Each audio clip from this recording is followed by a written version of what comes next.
नमस्ते दोस्तों, क्या आप जानते हैं राम जी का इतिहास? तो आइए जानते हैं। तो प्रभु श्री राम जी के पिता का नाम था दशरथ, दशरथ के पिता का नाम था अज, अज के पिता का नाम था नाभाग, नाभाग के पिता का नाम था ययाति, ययाति के पिता का नाम था नहुष, नहुष के पिता का नाम था अम्बरीषि, अम्बरीषि के पिता का नाम था प्रशुश्रुक, प्रशुश्रुक के पिता का नाम था मरु, तो मरु के पिता का नाम था सुग्रत, सुग्रत के पिता का नाम था अग्निवर्ण, अग्निवर्ण के पिता का नाम था सुदर्शन, सुदर्शन के पिता का नाम था शंकर, शंकर के पिता का नाम था प्रबद्ध, प्रबद्ध के पिता का नाम था अंशुमन, अंशुमन के पिता का नाम था दिलीप,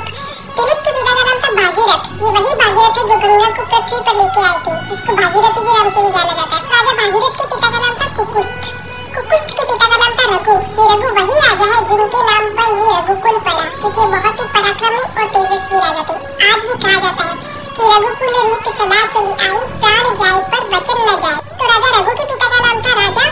असमंज, राजा असमंज के पिता का नाम था राजा सगर, राजा सगर के पिता का नाम था राजा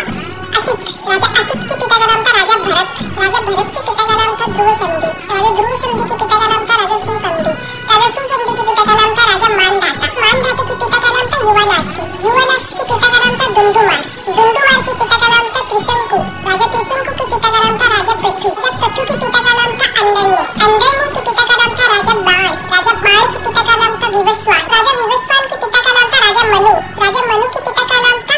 इक्ष्वाकु, इक्ष्वाकु के पिता का नाम था राजा कुक्षी, राजा कुक्षी के पिता का नाम था राजा विकुक्षी, राजा विकुक्षी के पिता का नाम था राजा कश्यप, राजा कश्यप के पिता का नाम था राजा मरीचि, राजा मरीचि के पिता का नाम था ब्रह्मा जी। तो इस हिसाब से हमारे प्रभु श्री राम जी ब्रह्मा जी की 39वीं पीढ़ी है, 39। तो ज्यादा से ज्यादा ये वीडियो शेयर कीजिए, क्योंकि आने वाला इतिहास ये नहीं बोलना चाहिए कि सनातनियों को मुगलों का इतिहास तो पता था और खुद का इतिहास नहीं पता था। तो ज्यादा से ज्यादा इस वीडियो को